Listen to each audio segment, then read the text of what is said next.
I don't schedule my day by the hour anymore. I schedule it by energy. And when I started doing that, I noticed that my productivity improved. And more importantly, I stopped feeling behind. I stopped feeling like I had to grind and push through and hustle to get things done. So if you ever try to follow your perfectly planned calendar and still ended the day or the week totally frustrated or guilty because you didn't get things done, this is probably why. If we haven't met yet, my name is Rebecca and I design my work around 25-hour work weeks while earning 6 figures from freelancing, teaching, and music. And this shift is one of the biggest reasons why I've been able to do this. So let me explain. Time blocking assumes a few things. It assumes you'll feel creative at the same time every day. You'll be focused exactly when your calendar says you should be.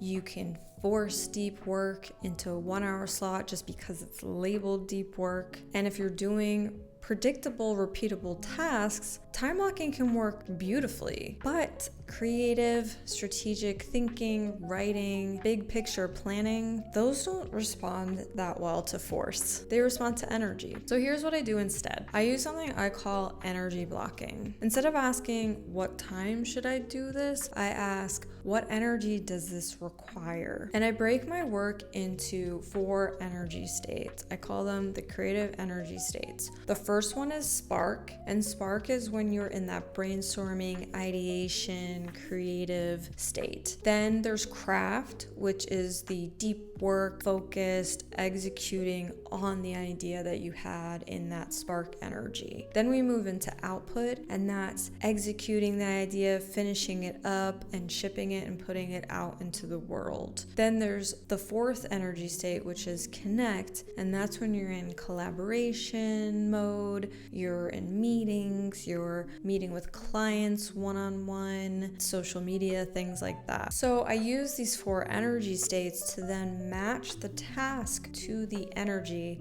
not the clock. Now I know what you're thinking. We live in a 4D reality with space-time. How can I ignore time? I can't, right? That's not what I'm saying here. Meetings happen at a specific time. Client calls happen at a specific time. Deadlines and deliverables exist. So I still schedule the immovable commitments by time. Meetings, client calls, one-on-ones with students. But when it comes to creative strategy, craft, deep work energy, writing, most people try to schedule everything out by the hour, through time blocking. But that's where the friction starts. Energy blocking isn't replacing time, it's refining how you use it. Time gives you the accountability, and energy gives you alignment. When you combine both, you get momentum without burnout. So for example, I know I tend to have more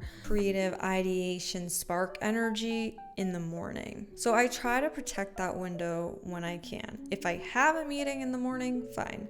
But after that, that's when I'll work on that deep creative work, because I know I will be in that mode. You don't stop using time, you stop pretending all hours are the same and feel the same. So when I started planning this way, a few things shifted for me. I stopped fighting myself. So if I woke up and I wasn't in that spark mode, creative ideation phase, I didn't force it. I'd move to something else that felt more aligned at that time. Maybe it's the deep work. Maybe it would be doing some low energy admin tasks. And if inspiration hit at 4 p.m., then I moved into spark mode and I used that without feeling any guilt about it and not saying, oh, but the calendar says I can't do that because I'm supposed to be doing something else instead. And this led to me finishing more because I wasn't starting creative work in the wrong state. When you sequence properly, things move and you get more done. Another thing that I noticed too is that energy blocking is actually more profitable because you're getting more things done. When your work quality improves, you might get more offers for more work. You might get a raise. When you stop burning yourself out, your income stabilizes. When you use these high energy windows just intentionally, you create higher value output. Better output increases your earning power. So you not only have a calmer, more aligned week,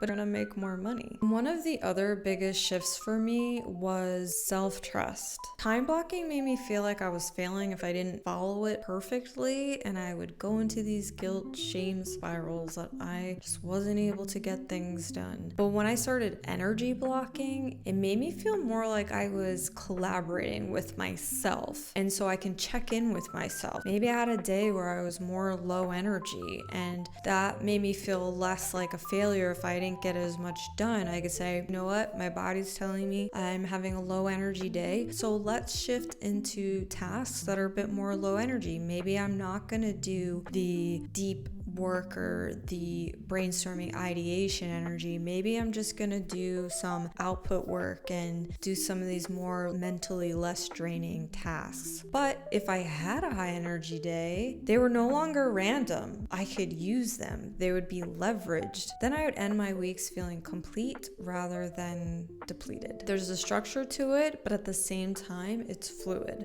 So I encourage you to try this out with your work week. You can have the things that are time-based, keep those commitments in there, but then look at your calendar and see what gaps of time do you have around that, and think about when you might be in certain modes throughout the week, or maybe mornings like myself, maybe in the mornings you can really get that deep focus work done, and then reserve your mornings for that and your afternoons for more of that output energy.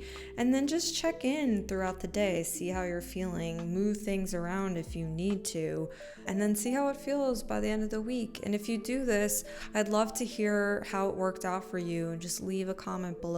So if you want to go deeper into this, watch this video here where I show you how I plan my weeks using energy blocking and the creative energy states. I'll show you exactly how I map everything to specific days depending on what I have going on that week. And I'll see you in the next video.